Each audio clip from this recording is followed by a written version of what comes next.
Nós vamos falar agora sobre Irã. Israel, Irã e Israel está sendo. Nós mudamos a manchete durante a madrugada. Ah, escrevi para ele às 4:30 da manhã, ele já estava acordado. É do nosso time aqui, gente, é do nosso time. Ali Ramos. Ali Ramos é um dos maiores especialistas em Irã aqui no Brasil e ele topou, ele vinha, eu tinha convidado ele já para quarta-feira da semana que vem. Mas aí, com tudo que rolou essa madrugada, né, durante a noite e sobretudo durante a madrugada, eu escrevi para ele e ele topou, né, às 4 da manhã, vir aqui ao programa para dar um cenário para nós do que está acontecendo lá num lugar chamado, de maneira inapropriada, de Oriente Médio. Ele vai até explicar por que aquilo lá não é o Oriente, aquele canto do mundo não é o Oriente Médio, que é uma denominação colonial, não é uma denominação, né, dos povos de lá, nem da ciência da geografia. O Ali é graduado em ciência política, especializado em filosofia, ele é roteirista do portal História Islâmica, tão querido por nós aqui, e idealizador do canal Vento Leste, centrado em análises geopolíticas e de defesa das regiões da Ásia, África e Balcãs. Ali, muito bem-vindo, obrigado por ter atendido este nosso chamado tão madrugador. Um abraço, bem-vindo. Não, obrigado, agradeço pelo convite, é uma honra. Assim, a gente falou durante a madrugada, né? Peço até desculpa ao nosso público aqui se eu estiver meio disperso, pessoal, porque essa noite, viu, foi de muita análise forense, muita conversa com jornalistas que estão lá no Oriente Médio. Tenho amigos que trabalham em jornais na Arábia Saudita, no Líbano, na Turquia. Muita análise, muita loucura para a gente entender um pouco o que está acontecendo aí, né? Mais uma vez, agradeço o convite passar aqui para o Mauro. Legal. Ali, primeiro lugar, vamos falar algo que não tem nada a ver com a conjuntura de hoje. Por que não é correto chamar aquele lugar do mundo de Oriente Médio? Então, é porque historicamente, né, dentro do que a gente denomina na ciência da geopolítica de regiões geoestratégicas, né, o Oriente Médio está inserido no grande bloco da Ásia, né? Quem inventou essa história de Oriente Médio foram os ingleses, que eles Uhum. mediam o Oriente ali de acordo com a sua distância, né, para a Índia. Aí inventaram esse nome, basicamente, e aí serve também a um propósito, né, colonial, de criar nas elites ali do Oriente Médio uma certa mentalidade de que eles fazem mais parte do bloco ocidental do que do bloco asiático, né? Isso aí é, digamos assim, na engenharia social ali das agências de inteligência pós-século XIX, né, o M6 britânico principalmente, Uhum. bem padrão, né? É isso aí. Ali, bom, desde logo do começo do programa, nossa prioridade aqui foi mostramos vários vídeos dos ataques de Israel durante a madrugada, madrugada lá no Irã, inclusive, né? E em Israel também, contra várias cidades, instalações militares, instalações civis, contra cientistas nucleares, chefes militares, usinas. Nós mostramos, inclusive já relatamos que estava tendo agora há pouco uma segunda onda de ataque de Israel contra o Irã e não temos notícia, apesar do Irã ter dito que teria uma retaliação poderosa, nós mostramos a bandeira vermelha da vingança sendo erguida numa das principais mesquitas lá do Irã. Fala-se de 100 drones enviados pelo Irã, mas não há nenhuma ainda confirmação de ataques efetivos do Irã. Então, primeiro, atualiza a gente o que está acontecendo em primeiro lugar, antes de entrar com a análise. Bom, perfeito, né? Vamos entender um pouco aqui o big picture do que estava acontecendo na política interna israelense e de como esse ataque, né, essa pirotecnia aí favoreceu, né, o senhor Benjamin Netanyahu. Ontem, o Netanyahu, houve uma votação no Knesset para a coalizão que governa o país sair do poder, tá? O Netanyahu, ele organizou uma nova coalizão, abrindo mão, né, do recrutamento dos judeus ortodoxos que não querem ir para a guerra. Para isso, ele formou uma nova coalizão, conseguiu se manter ali, mas ele perdeu o apoio da ala linha dura do Likud, que é a favor da convocação dos ortodoxos, né, da ala mais militar ali. E lembrando aqui a todos que dentro de Israel, tá, pessoal, o Netanyahu está em rota de colisão com o Mossad desde o início dessa guerra. Tá? Desde o início dessa guerra, o Mossad não apoia integralmente o Netanyahu. Por uma série de fatores, o Mossad sabe que o objetivo geoestratégico estabelecido ali de acabar com o Hamas é impossível, Israel não vai conseguir. E, além disso, né, o Mossad também acredita que Israel não está priorizando os reféns, né, o que é mais que óbvio. Por isso veio, basicamente, o afastamento do Yoav Galan, né, antigo ministro da Defesa, veio mais recentemente o afastamento do Ronen Bar, chefe do Shin Bet, também ligado ao Mossad, e aí vem essas pirotecnias que, vez ou outra, o Netanyahu faz, né? E, por isso, esse ataque nesse timing tão preciso, tá? Aqui um pouco sobre a análise forense aí de campo, tá, pessoal? Assim, essa informação de que o Irã, por exemplo, usou drones, né, para retaliar Israel, não saiu em lugar nenhum, além da mídia israelense, tá? E saiu em alguns portais mais à direita, né, mais ligados ao Likud dentro de Israel, então provavelmente é propaganda. Israel não tem profundidade estratégica e não tem capacidade militar para destruir o programa nuclear iraniano e para acabar com a capacidade missilística iraniana, tá? Isso envolveria ele, pelo menos, ter que usar aviões B-2, né, bombas anti-bunker, etc. Novamente, capacidades que Israel não tem. O que nós sabemos é que Israel atacou áreas residenciais, aí rompendo todas as linhas vermelhas, né, do Oriente Médio, e assassinou, sim, figuras ligadas à Guarda Revolucionária, né? No caso aí, o general Rajizadeh, o general Salame e o general Bagheri, né? Esse aqui é o mais importante, pessoal, porque o general Bagheri, ele é ligado, né, ele é o chefe do Comando Maior e é uma das grandes figuras dentro da Guarda Revolucionária, né? Mas, fora isso, tá? Que a gente chama aqui de operação de decapitação, né? Você matar oficiais para tentar tornar o exército inoperante. Israel não obteve nenhum objetivo geoestratégico, não atingiu nenhuma infraestrutura crítica, que, novamente, as capacidades missilísticas e nucleares do Irã seguem não atacadas. Por quê, pessoal? Porque as instalações nucleares do Irã são subterrâneas e são espalhadas. Tá? O Irã tem 4 vezes o tamanho do Iraque.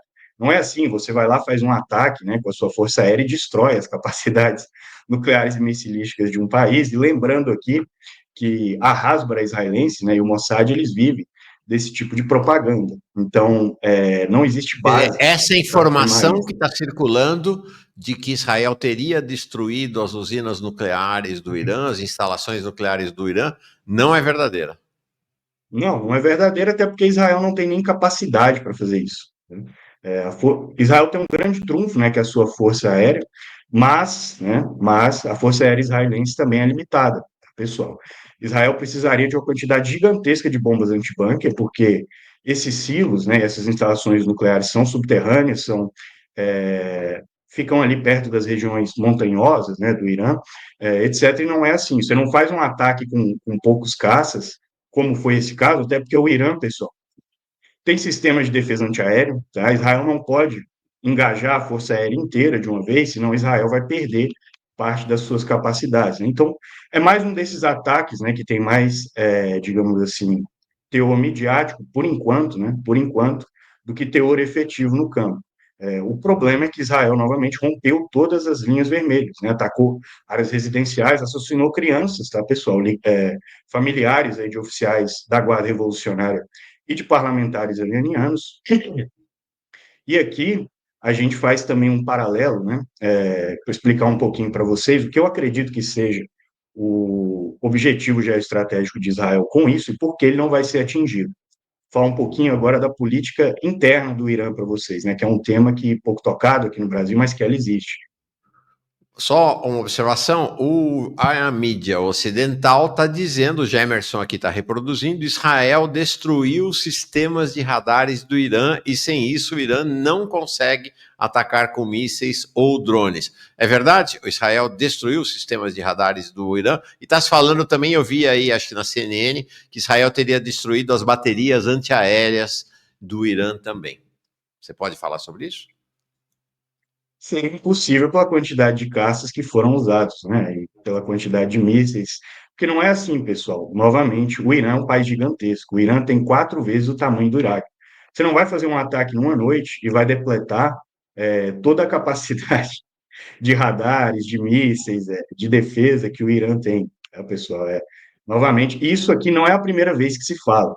Quem pegar aqui na memória, o exemplo mais recente, né, do último ataque de Israel ao Irã, também se falou que toda a capacidade de defesa do Irã foi destruída, todos os mísseis, etc. Não é assim, não é assim, mas infelizmente, né, a grande mídia no Brasil, ela se apequenou aí a um, digamos assim, a um papel, né, de ser praticamente propaganda, né, da OTAN e propaganda israelense. E por isso que nós vemos essas pirotecnias, né? Mas só explicando aqui um pouco para o pessoal sobre a questão da política interna do Irã, né? Que Isso, eu por favor. entrar nela aqui. Existem dois setores organizados dentro da política iraniana, tá, pessoal? Vocês têm o setor linha dura, que é o setor dos ayatollahs, da Guarda Revolucionária, etc. E vocês têm a oposição, que a gente chama genericamente de bazar, né? Bazar é mercado em peça. Ela é formada por curdos, azeres, árabes, turcômanos e todas essas outras minorias, que são a classe média ascendente dentro do Irã. Qual eu acho que é o objetivo geoestratégico israelense nesse caso? É atacar o Irã e tentar fazer um golpe de Estado acontecer. Mas isso não vai acontecer. Por quê? E aqui vem a virada de chave importante, né, quando a gente estuda o Irã. A oposição iraniana, pessoal, por mais que ela tenha interesse em se alinhar aos Estados Unidos em específico, tá? Ela é mais nacionalista do que o setor da Guarda Revolucionária dos Ayatollahs. Por quê? Uhum. Porque na construção sociológica do Irã moderno, né, tanto os nacionalistas do setor do Shah Reza Pahlavi, né, e esse nacionalismo aí vem da época do pai dele, né, o Reza Khan, que era um cossaco, inclusive. A maioria das pessoas não sabe que existiam cossacos no Irã, mas existem. O pai dele era um cossaco e ele bebe muito ali do nacionalismo turco, do Ataturk, e do nacionalismo russo, não o nacionalismo bolchevique, mas aquele nacionalismo russo, pan-eslavo ali, da época do século XIX, etc. Isso faz com que a oposição iraniana, né, não esteja disposta a abrir mão das capacidades militares do Irã, né, para se alinhar ao Ocidente. E aí, sempre que Israel ou os Estados Unidos fazem essas coisas, o que os Estados Unidos e Israel conseguem é unir a Guarda Revolucionária e esse setor de oposição do Bazar. Quando o general Qasem Soleimani foi assassinado, por exemplo, houve um estreitamento de laços entre o Bazar e a Guarda Revolucionária. Desde o último ataque, e o presidente Pezeshkian, ele é uma figura do Bazar, tá, pessoal? Ele é um reformista. Desde o último ataque israelense, o Bazar e a situação iraniana estreitaram laços novamente, e agora creio que a tendência é a mesma. Pessoal, a tendência é a mesma. Então, assim, digamos que o Netanyahu está atirando para todos os lados, porque na situação política interna de Israel não tem como ele se salvar, e aí, né, seguindo a tendência histórica, né, de regimes nacionalistas autocráticos, com forte alinhamento ao fascismo, e falar isso aqui não é nenhuma anedota, tá, pessoal? O Jabotinsky, que era amigo do pai do Netanyahu, que é o ideólogo por trás da ala do Likud dele, basicamente, ele era admirador do Mussolini, baseou a ideologia do Likud israelense na ideologia fascista do Mussolini. Tá? Isso é plenamente rastreável, então não estou só falando uma coisa fora de contexto aqui. Mas, basicamente, é isso. Né? O que ele está tentando fazer é conflagrar uma guerra regional para se manter no poder, porque é a única forma dele se manter no poder.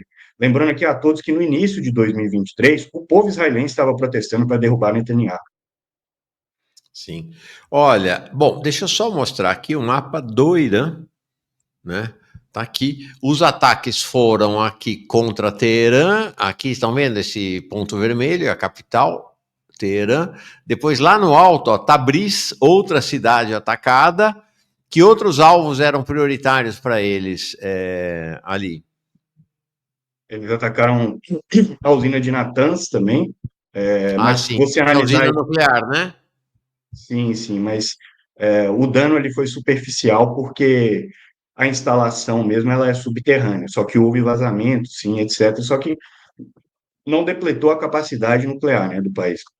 Se você analisar o mapa aí, né, e as regiões em que foram atacadas, você vai notar um padrão que é o seguinte: a Força Aérea Israelense ela não conseguiu penetrar em profundidade no território iraniano e atacar alvos com mais profundidade, né, como Isfahan ali, por exemplo, que é uma cidade importante para a cadeia logística iraniana. E por quê? Porque o Irã, pessoal, tem uma capacidade militar gigantesca, tá? O Irã hoje, sem sombra de dúvidas, tem a melhor missilística do Oriente Médio. tá? O Irã hoje tem mísseis de médio alcance que alcançam até a Itália e a Grécia, lembrando aqui a todos que não existe defesa contra mísseis balísticos hipersônicos, tá? O analista que disser o contrário para vocês, ele está mentindo. O Irã tem entre 7 e 10 mil mísseis deste tipo, né? E um estoque praticamente infinito de foguetes. O Irã tem 3 exércitos, tá? Isso aqui é um ponto também que é pouco tocado.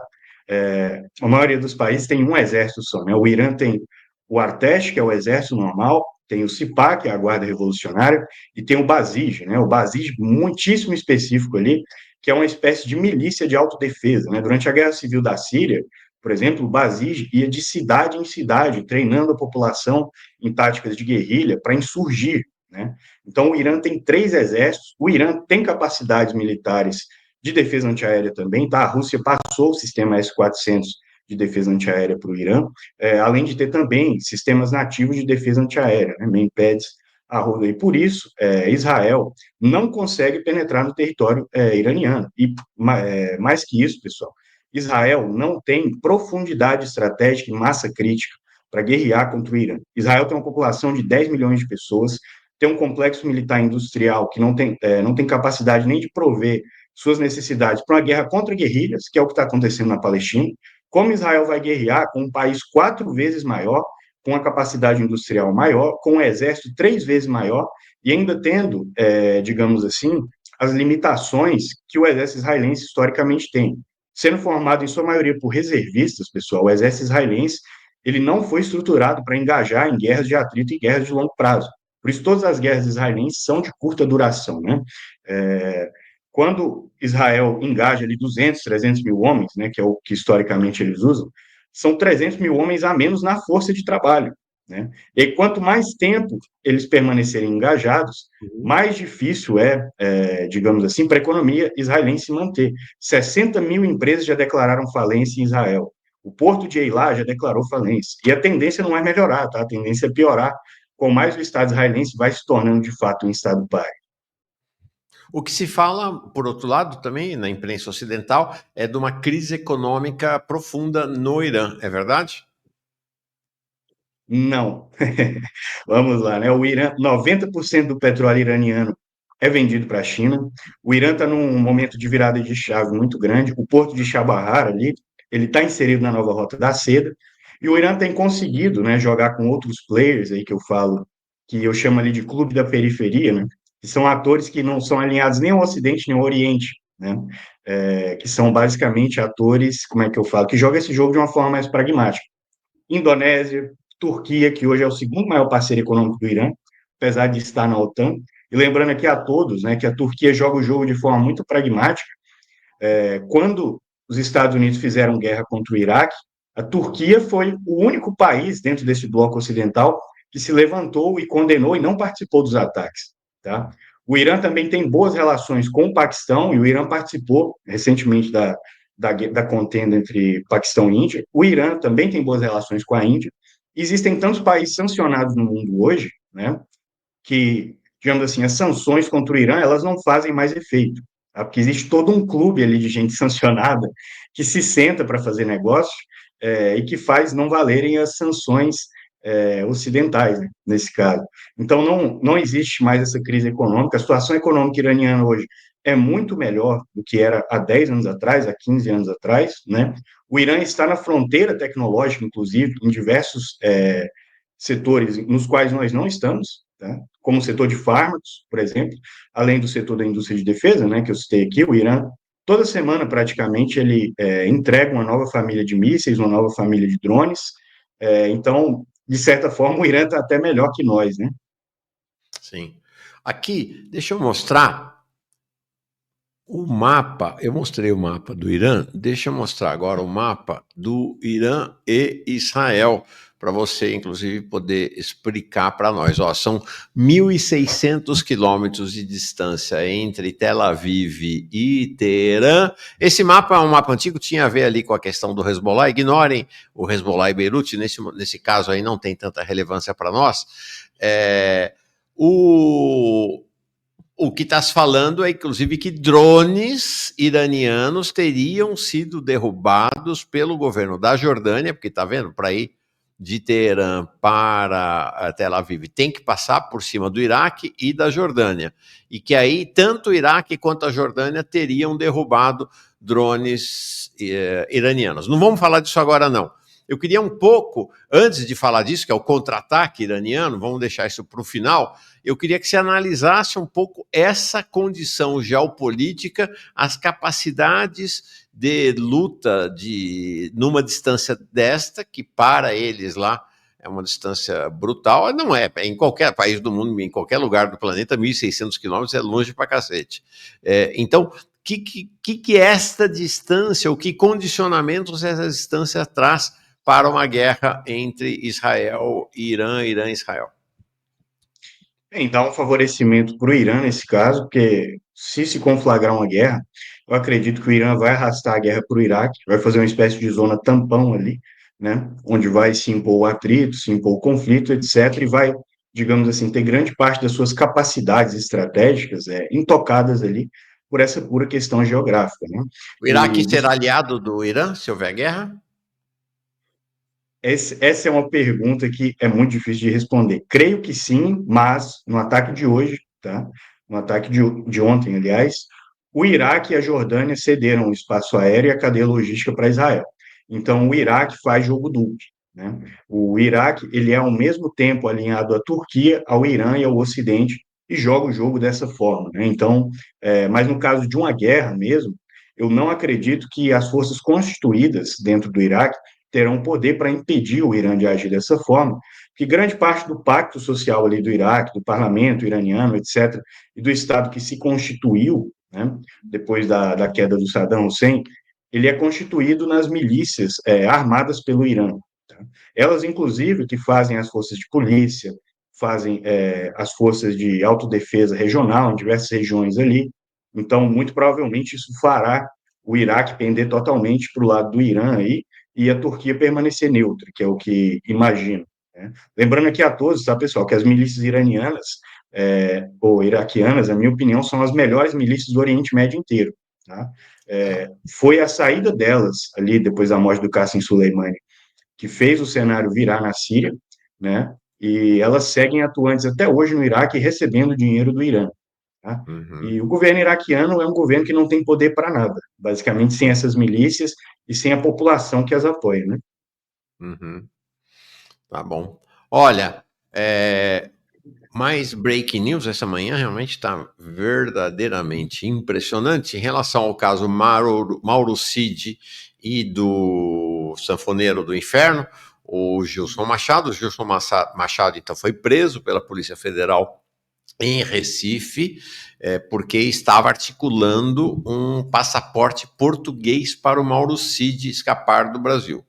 O Mauro Cid chegou a ser detido pela Polícia Federal também, mas minutos depois o STF revogou a prisão do Mauro Cid. Durou minutos a decretação, o decreto de prisão do Mauro Cid, mas ele vai para a sede da Polícia Federal agora de manhã para um novo interrogatório por conta dessa história. O Mauro Cid está alegando que isso aí foi feito a revelia dele, que ele não sabia de nada, que é coisa da cabeça do Gilson Machado.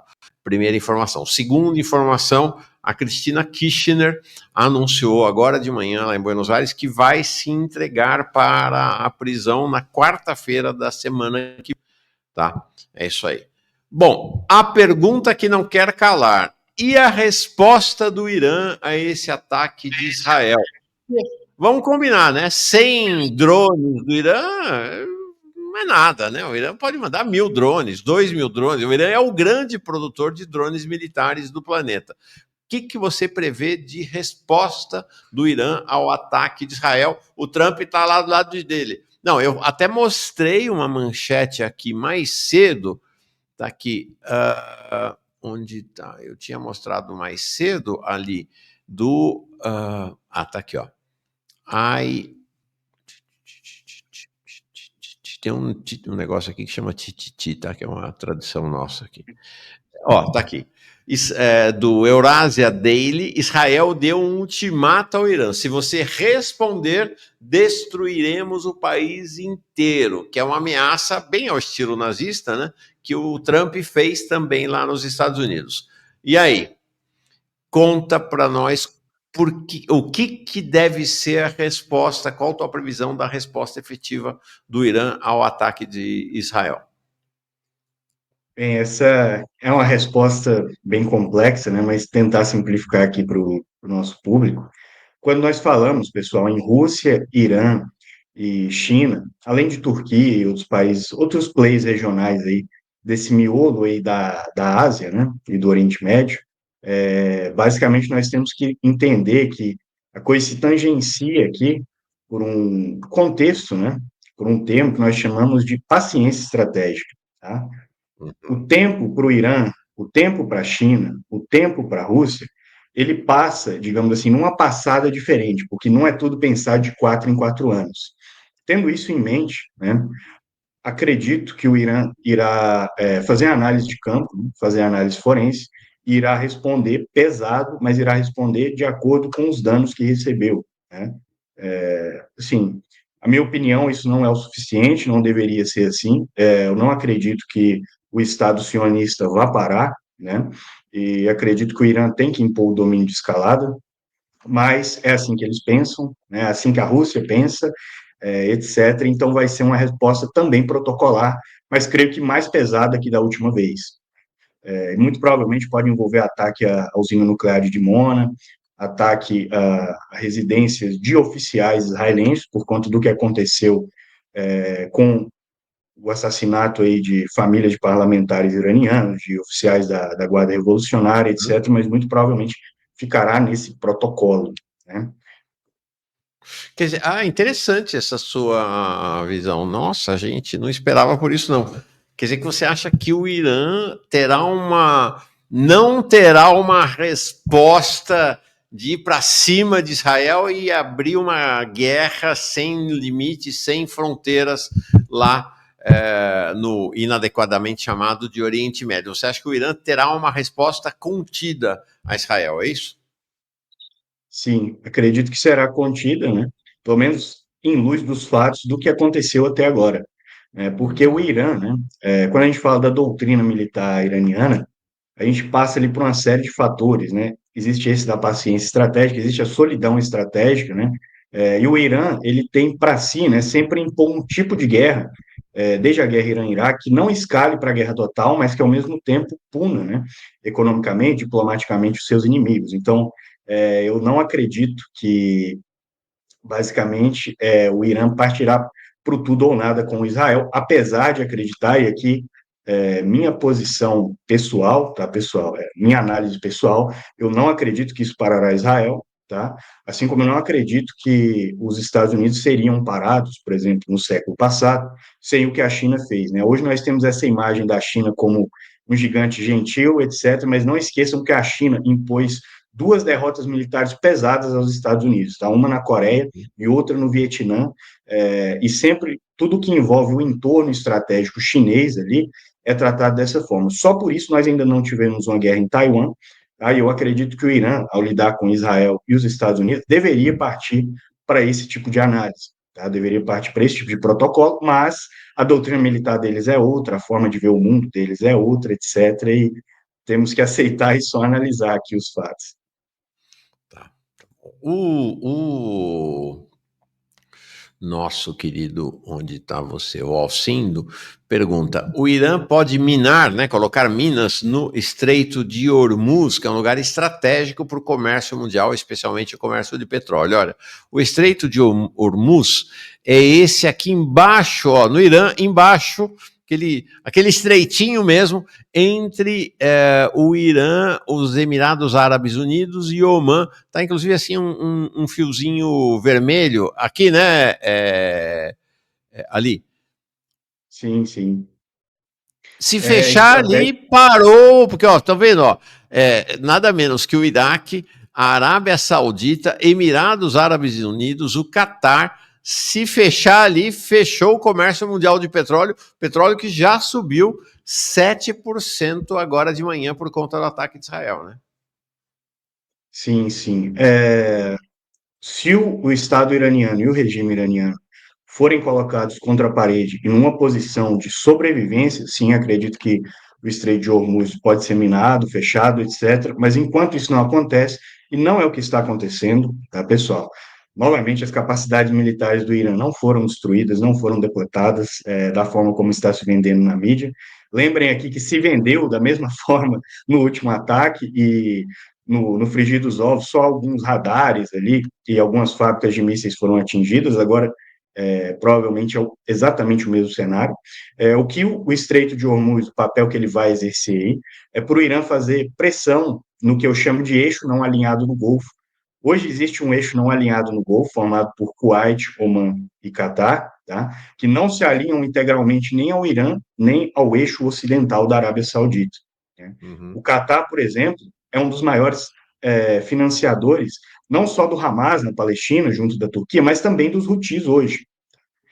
Houve um acordão no Iêmen recentemente entre a Irmandade Muçulmana e os Houthis. A Irmandade Muçulmana faz parte agora da Confederação Tribal dos Houthis, e esse acordo vem, né, negociado pelo Catar. Então, eu acredito que, nesse caso aí, o Irã não vai fechar o Estreito de Hormuz, mas ele vai usar o Estreito de Hormuz para fazer pressão nesses players e em outros players, como a China. 90% do petróleo iraniano vai para a China, tá, pessoal? E existem outros países alinhados ao Ocidente que dependem também do Estreito de Hormuz, nos quais o Irã também vai fazer pressão. Tá? O Japão, por exemplo, né? Pouco se lembra disso, mas durante a guerra Irã-Iraque, por exemplo, o Japão apoiou tacitamente o Irã, por conta dessa dependência do petróleo iraniano, né, que o Japão tem, e das relações econômicas que o Japão tem com o Irã. Então, é um jogo muitíssimo complexo, né, de muitas teias, etc., em que essa mentalidade de blocos fechados, às vezes, não explica Sim. muito bem. Agora, a repercussão sobre a economia mundial já está, quer dizer, já está não, né? Vamos esperar.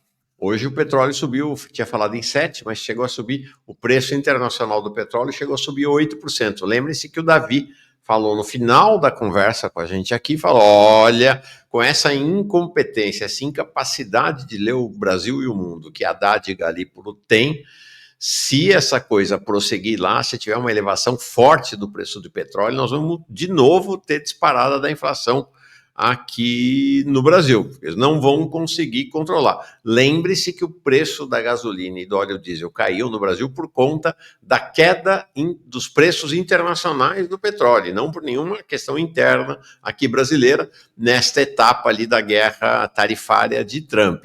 Se disparar o petróleo agora, a inflação aqui volta a comer solta no Brasil. E no mundo, né? Vai subir, vai crescer a inflação em todo o planeta. E essa é uma questão também, né, Ali, que entra em consideração por todo mundo, não só pelo Irã. Né? Israel tá nem aí, Israel não está se lixando com nada, mas Estados Unidos, Europa, China, Rússia, que é a inflação mundial, né? Sim, sim. Eu vou tocar em específico na questão dos Estados Unidos aqui, né? Os Estados Unidos, pessoal, tem uma dívida de 36 trilhões de dólares, tá? Esse ano ela vai fechar em pelo menos 38 trilhões, eles pagam 2 bilhões de juros ao dia. Estão com inúmeros problemas internos, tá? Migração interna por conta de opinião política dentro dessa polarização, tensões raciais, tensões econômicas, inflação histórica, uma divisão interna histórica, né? Além de outras questões. E o Trump está enfrentando protestos, né, no país inteiro, basicamente, sem nem completar um ano de governo. Tá? Quem lembra aqui do último mandato sabe que o Black Lives Matter veio ali já no fim do mandato. Dessa vez, não. Né? Ele não entregou absolutamente nada do que ele prometeu. Eu tenho mais ou menos uma ideia do que ele tentou fazer ali, né? Ele não conseguiu entregar nada, não vai acabar com a guerra da Ucrânia, tá? Eu acredito que o Trump hoje não legisla mais sobre nada, o Estado Profundo americano já tomou conta e basicamente ele é só um fantoche ali. Ele estava tentando, pessoal, desenhar um novo complexo militar industrial, favorecendo as empresas do Peter Thiel, tá? No caso aí, a Nária, a Palantir, a Narsil, que são startups da área de defesa, né, da área de mísseis, IA, drones, etc., Só que ele está batendo com o grupo econômico mais forte do mundo, né? Mais forte do mundo, e está sendo minado dentro de casa. E aqui não se enganem também achando que existe qualquer representação popular na política americana, tá? Que não existe. É uma briga do patriciado e é uma briga das elites americanas, pura e simplesmente. Uma representada pelo Trump e outra representada ali pelos democratas. Né? Com isso em mente, aqui ligando com a questão do Irã, se subir o barril de petróleo, se a inflação americana subir mais ainda, né, para níveis além do que já estão, que é uma alta histórica, para onde vocês acham que vai o governo Trump? Para onde vocês acham que vai a Uhum, base de apoio dele? Lembrando, tá, que o Trump se vende como uma figura anti-guerra. Ele só conseguiu se uhum, reeleger por conta dessa imagem que ele ainda cultiva, né, em parte do eleitorado ali do sul dos Estados Unidos, principalmente, de ser uma figura anti-guerra e anti-establishment, né? Aí agora ele vai fazer o quê? Ele vai guerrear para defender Israel, porque eu já mostrei aqui, expliquei, né, por A mais B para vocês, que Israel não tem profundidade estratégica para guerrear contra o Irã, assim como não tinha contra o Iraque, tá? Por isso, uhum. Israel teve que fazer um lobby e trazer os Estados Unidos para guerrearem contra o Iraque e destruir a economia americana. Né? A guerra Irã-Iraque, pessoal, ou a guerra Irã-Iraque, perdão, a guerra dos Estados Unidos contra o Iraque e contra o Afeganistão custou entre 300 e 500 milhões de dólares por dia, tá? Custou trilhões, e é daí que vem todos os problemas econômicos que vocês estão vendo hoje dos Estados Unidos. E nas vésperas da guerra contra o Iraque, né, o senhor Benjamin Netanyahu fez um profundo lobby para os Estados Unidos guerrearem contra o Iraque, utilizando a mesma retórica que ele está utilizando hoje contra o Irã. Duas questões para encerrar, já desde já, evidente, te agradecendo aí pela disponibilidade. Semana que vem vamos te chamar, vamos ver como a coisa evolui no fim de semana, para você estar aqui com a gente de novo. Ali Ramos é um dos maiores especialistas em Irã aqui no Brasil. A primeira acho que você já de certa maneira insinuou a resposta para essa pergunta, que fica todo mundo da esquerda fica pensando assim, porra, mas e a China e a Rússia? Não vão entrar nesse negócio? Não vão defender o Irã? Não vão entrar na batalha ao lado do Irã? E se os Estados Unidos começam a colocar aviões ali para ajudar Israel, a China vai responder? A Rússia vai responder? Como é que você vê esse cenário? Porque o Irã ele já tem mais ou menos suas capacidades militares estabelecidas, né? E aqui é até interessante esse gancho que você fez, que me lembrou aqui de algo que eu queria falar ao longo da live e esqueci, né? A China apoiaria sim, tá? O Irã economicamente, daria todo o suporte econômico para o Irã guerrear contra Israel. Em relação a isso, não há dúvidas, tá? Até porque não existem ligações, né, entre o Estado chinês, ali, muito profundas, né, elite chinesa, e o Estado israelense. Já a Rússia é outra história, tá, pessoal? Não, a Rússia, historicamente, é leniente com Israel. A Rússia, desde a época da União Soviética, é, tende a favorecer um pouco Israel nas questões do Oriente Médio. Só lembrando aqui, né, trazendo aqui alguns casos de memória aqui para vocês, durante a guerra do Yom Kippur, por exemplo, a Rússia forneceu caças para o Egito. Mas se vocês analisarem a aviônica dos caças, né, dos MiG que a Rússia forneceu, a União Soviética forneceu, eles vinham com a aviônica defasada. Tá? A Rússia, historicamente, também segura caças que ela vende para o Irã. Né? O pós-venda russo para o Irã é terrível por conta disso. Então, não contem com a Rússia. E o que aconteceu recentemente na Síria, aconteceu com leniência russa. Tá, pessoal? Aconteceu com leniência russa. Fato aqui bem simples para todos, né? Durante toda a Guerra Civil Síria, tá, os caças israelenses operaram nos céus da Síria com supremacia aérea, e os sistemas de defesa antiaérea que a Rússia forneceu à Síria, magicamente não atacavam caças israelenses. Né? Durante a investida do HTS, por exemplo, o HTS investiu em comboio, e a Rússia não usou sua força aérea para atacar o HTS. Tá? E durante a investida do HTS também, tanto caças israelenses quanto caças turcos sobrevoaram os céus da Síria com supremacia e sem serem atacados pelo sistema de defesa russo. Então, a Rússia vai fazer jogo duplo, como ela historicamente faz, infelizmente, tá? Mas a China não. A China é outra história, outro negócio. Até porque, pessoal, quando nós falamos da nova rota da seda, a nova rota da seda é também uma rota logística para a marinha chinesa, tá? E se o Irã cair, se o regime iraniano cair, esqueçam a nova rota da seda. Tá? A China vai perder uma cabeça de ponte importantíssima para sua capilaridade inteira, e no Oriente Médio e na África. Tá? Então, assim, eu não acredito que a China permitirá ao Irã cair. Já a Rússia, né, como eu falei aqui, historicamente se faz um jogo duplo aí. Última questão. Essa situação agora, Irã, Israel, Israel, Irã, pode ter alguma repercussão em Gaza, na situação em Gaza, ou são dois departamentos diferentes, as coisas não irão, a situação do conflito israelo-iraniano não tem repercussão na situação em Gaza? Tem sim, porque o exército israelense, como eu falei aqui, ele já vem bastante depletado, tá? Aqui informação para vocês, pessoal, das fontes oficiais do Mossad e dos jornais israelenses. Israel tem baixas hoje na casa dos 15 mil e não tem pessoas para repor, não tem soldados para repor essas baixas, na casa dos 15 mil. Se o Ministério da Defesa israelense diz que está na casa dos 15 mil, então vocês podem pelo menos dobrar esse número, que todo o Tá. Ministério da Defesa em época de guerra mente. Aqui não é nenhuma questão de Israel específico. E aí vamos lá, né? Como que Israel vai guerrear com um país com muito mais massa crítica, muito mais profundidade estratégica, etc., deslocando as forças de Gaza para o Irã, tendo esse déficit, entendeu? Só existe uma saída, que vai ser que Israel também apela para essa saída historicamente, que é de apelar para o mercenarismo. Mas aí Uhum. surgem outros problemas, tá? Quando você emprega mercenários numa guerra, para a coisa sair de controle, é do dia para a noite. É do dia para a noite. Uhum. Perfeito. Legal. Ali Ramos, super obrigado pela tua presença aqui. Semana que vem você volta com certeza, porque esse fim de semana vai ser um fim de semana com muita coisa rolando ali, tanto na frente iraniana quanto na frente palestina em relação a Israel. Então, obrigado demais pela sua disponibilidade, foi fundamental para o nosso entendimento, compreensão aqui da situação. Semana que vem estamos de volta ali. Bom fim de semana para ti. Um grande abraço. Grande abraço, foi um prazer, agradeço pelo convite. Pedir aqui a todos, né, se inscreverem lá no Vento Leste, Nossa, o canal tem pouco mais de, não tem nem 4 meses de existência aí, mas todos os dias faço lives sobre Ásia, África e Balcãs, né, pessoal? Vez ou outra eu faço lives sobre Europa continental e os Estados Unidos, mas eu não, confesso aqui que não gosto nem de falar dessas regiões do globo, estudá-las, porque, enquanto brasileiro, né, eu vejo que o meu destino e o destino do nosso povo, ele está atrelado, ao sul global, né?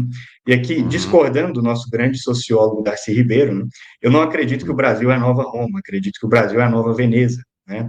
E que, assim como na Idade Média, Veneza enriqueceu e floresceu enquanto um baluarte de cultura, se ligando ali ao Oriente e rompendo, né, com o sectarismo da Idade das Trevas, eu acredito que o nosso destino enquanto povo, ele está ligado Legal. ao Oriente e à África, né?